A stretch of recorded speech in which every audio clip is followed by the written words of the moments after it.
সম্মানিত YouTube viewers, আশা করি আপনারা সবাই ভালো আছেন। আপনার দোয়া আমি ভালো আছি। আজকে যে কাজটা করছি আমি, কাজটা হচ্ছে মার্সেল যেই সিএটি টিভি আল্ট্রা স্লিম যে টিভিটা, এই টিভিটাতে যে ভার্টিক্যাল আইসিটা ব্যবহার করা হয়েছে, ভার্টিক্যাল আইসির নাম্বার হচ্ছে 8172।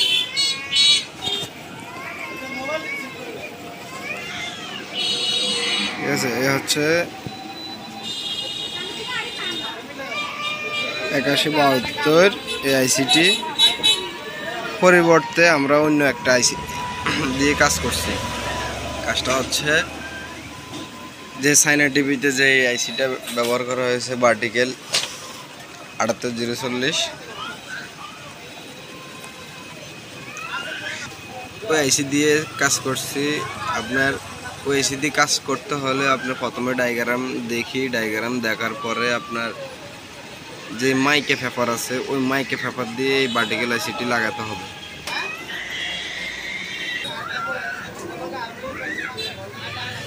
আচ্ছা, মাইকে পেপার দিয়ে ভার্টিক্যাল আইসিটি লাগানো হবে।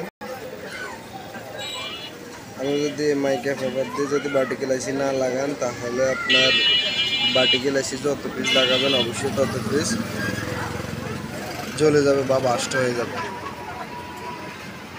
আজকের ভিডিও এই পর্যন্তই। আল্লাহ হাফেজ, সবাই ভালো থাকবেন ইনশাল্লাহ।